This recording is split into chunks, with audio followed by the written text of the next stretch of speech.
ప్రియమైన వారలారా, ప్రభువైన యేసుక్రీస్తు నామములో ఈ యొక్క ఉదయకాల సమయాన మీ అందరికీ నా హృదయపూర్వక వందనాలు తెలుపుకుంటున్నాను. అందరూ మీరు సంతోషంగా ఉన్నారని నమ్ముచున్నాను. ప్రియులారా, 1 కొరింథీ పత్రిక 2వ అధ్యాయము 9-10 వచనాలు ఇలా సెలవిస్తున్నాయి. దేవుడు తమ్మును ప్రేమించు వారికి ఏవైతే సిద్ధపరచునో అవి కంటికి కనపడలేదు, చెవికి వినపడలేదు, మనుష్య హృదయముకు గోచరము కాలేదు. కానీ మనకు దేవుడు తమ ఆత్మ వలన వాటిని బయలుపరచను అనేటువంటి మాటను ఇక్కడ చదువుతున్నామండి. ప్రియులారా, ఈ యొక్క లోకంలో ఒక మనిషిని ఇంకొక మనిషి ప్రేమించినప్పుడు అంటే ఇతను నన్ను ప్రేమిస్తున్నాడు, ఈయన నన్ను గౌరవిస్తున్నాడు అని చెప్పి ఆ మనిషి సగం మనిషికి కొన్ని సహాయాలు చేస్తాడండి. ఇప్పుడు ఒక మనిషి తను ప్రేమించేటువంటి ఇంకొక మనిషికి మంచి కోరుకుంటాడు అంటే ప్రియులారా, దేవుడు తను ప్రేమించేటువంటి వారికి ఆయన ఎంతగా మేలు కోరుకునేటువంటి దేవుడండి. ఇక్కడ దానిని గూర్చే ఈ యొక్క వచనాలు మాట్లాడుతున్నాయి.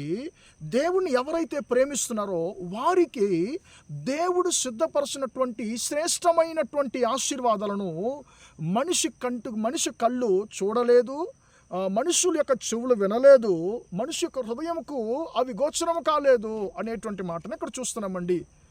ప్రియులారా, దేవునిని ప్రేమించేటువంటి వ్యక్తి అతడు ఎలాంటి పరిస్థితుల్లో ఉన్నా కూడా, అతడు ఎలాంటి దిగజారిపోయిన పరిస్థితుల్లో, హీన పరిస్థితుల్లో అతడు ఉన్నా కూడా ఆ వ్యక్తి దేవుణ్ణి ప్రేమించినప్పుడు ఆయనకు దేవుడు శ్రేష్టమైనటువంటి ఆశీర్వాదాలు దయచేస్తారని చెప్పి వాక్యం సెలవిస్తుంది.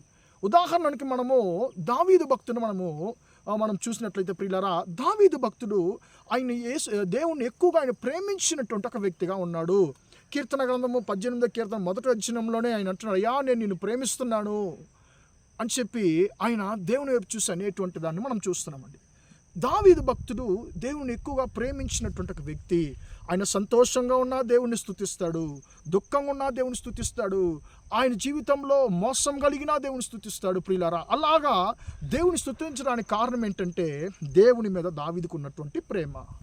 ప్రియులారా, ఆయన యొక్క తండ్రి వారి యొక్క ఇంటి వారులు దావీదుని ఏం చేశారంటే ప్రియులారా, ఆయన గొర్రెలు కాయడానికి మాత్రమే అతను ఉపయోగపడతాడని చెప్పి ఆయన గొర్రెలు కాయడానికి ఆయన పంపించేశారండి. కానీ దావీదు యొక్క సహోదరులు ముగ్గురు వాళ్ళు యుద్ధ సైన్యంలో ఉన్నారు, యుద్ధ శూరులుగా ఉన్నారు. కానీ తన యొక్క తండ్రికి 8వ కుమారుడైనటువంటి దావీదు గొర్రెలు కాస్తున్నాడు. ప్రియులారా, అప్పుడు మనుషుల యొక్క దృష్టిలో దావీదు ఎలాంటి వాడంటే ఉపయోగపడని వాడు, గొర్రెలు కాయడానికి మాత్రమే అతను ఉపయోగపడతాడు, హీనమైనటువంటి వాడు, తక్కువ చూపు చూడబడినటువంటి వాడు దావీదు. కానీ దావీదు దేవునిని ప్రేమించాడు కాబట్టి ప్రియులారా, దేవుడు దావీదుకి మహాశ్రేష్టమైనటువంటి ఆశీర్వాదాన్ని ఆయన ఉంచి ఉన్నాడు. అదేంటి? గొర్రెల కాపరైనటువంటి దావీదును సింహాసనములో రాజుగా ఆయన కూర్చొని పెట్టాలని చెప్పి దావీదు కొరకు దేవుడు ఇశ్రాయేలు సింహాసనాన్ని సిద్ధపరిచి ఉన్నాడండి. భవిష్యత్తులో గొర్రెల కాపరైనటువంటి దావీదు రాజుగా హెచ్చించబడింది మనం చూస్తున్నాము. ఒక రాజుగా అందరూ చూసి భయపడేటువంటి ఒక గొప్ప రాజుగా దావీదుని దేవుడు హెచ్చించాడు. కారణం ఏంటంటే దావీదుకి దేవుని మీద ఉన్నటువంటి ప్రేమ అండి. ఆయన అన్ని పరిస్థితుల్లో కూడా దేవుణ్ణి ప్రేమించడం ఆయన వదిలిపెట్టలేదు ప్రియులారా. కాబట్టి మీరు కూడా ఒకవేళ మనుషుల ద్వారా త్రోసివేయబడుతున్నారా, తిరస్కరించబడుతున్నారా, మనుషుల ద్వారా తక్కువ చూపు చూడబడుతున్నారా, మీరు దేవుని మాత్రం ప్రేమించండి, యేసయ్యను మాత్రం ప్రేమించండి. యేసయ్యను ప్రేమించడం మాత్రం వదిలిపెట్టకండి. ఆయనను ప్రేమించే వారికి ఆయన శ్రేష్టమైనటువంటి ఆశీర్వాదాలు ఇచ్చేటువంటి దేవుడు. గొర్రెల కాపరైనటువంటి దావీదుకు సింహాసనాన్ని దేవుడిచ్చాడు. కాబట్టి నీ జీవితంలో కూడా నేను తక్కువ చూపు చూస్తున్నారేమో ప్రియమైన దేవుని బిడ్డ, నీ యొక్క ఇంటి వారే నిన్ను తక్కువ చూపు చూస్తున్నారేమో, నీ తోడబుట్టిన వారు తక్కువ చూపు చూస్తున్నారేమో, నీ బంధువులు నిన్ను చాలా తిరస్కరిస్తున్నారేమో, నిన్ను హీనంగా నడిపిస్తున్నారేమో. దేవుడు అంటున్నాడు, నా కుమారుడు నా కుమార్తె నువ్వు భయపడొద్దు, నువ్వు నన్ను ప్రేమిస్తున్నావు కాబట్టి ఖచ్చితంగా నేను నీ కొరకు శ్రేష్టమైనటువంటి ఆశీర్వాదాలు సిద్ధపరిచి ఉన్నాను, తగిన సమయానికి నేను హెచ్చిస్తానని చెప్పి దేవుడు అంటున్నాడు. కాబట్టి ధైర్యంగా ఉందామండి, మనం దేవుని ప్రేమిద్దామండి, యేసయ్యని ప్రేమిద్దామండి. యేసయ్య మీద ఉన్న ప్రేమను మాత్రం వదిలిపెట్టకుండా ఉందాము. ఖచ్చితంగా ఆయన మనల్ని దీవించేటువంటి దేవుడిగా ఉంటున్నాడు. ప్రార్థన చేద్దామా? ప్రేమగల మా తండ్రి, దయగల దేవ, ఇంతవరకు ఈ మాటలు విన్న మీ బిడ్డలు మీరు దీవించండి, ఆశీర్వదించండి.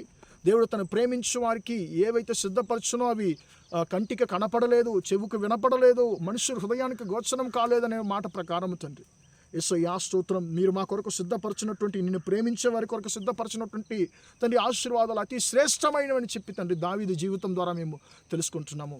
మా సహోదర సహోదరులు తండ్రి మనుషుల ద్వారా తక్కువ చూపు చూడబడుతున్నారేమో, తండ్రి హీనంగా నడిపించబడుతున్నారేమో, బాధపరచబడుతున్నారేమో తండ్రి, వారి యొక్క జీవితంలో నేను వారు ప్రేమిస్తున్నారు కాబట్టి తండ్రి వారిని హెచ్చించమని ప్రార్థిస్తున్నాను. ఈ రోజంతా కూడా మా సహోదర సహోదరులు చేసేటువంటి అన్ని విషయాల్లో మీ హస్తము తోడుండి వారికి జయాన్ని కలుగజేయమని యేసు నామములో ప్రార్థిస్తున్నాను తండ్రి. ఆమేన్ ఆమేన్. ప్రియలారా, దేవుడు దీవించి ఆశీర్వదించును గాక. Praise the lord.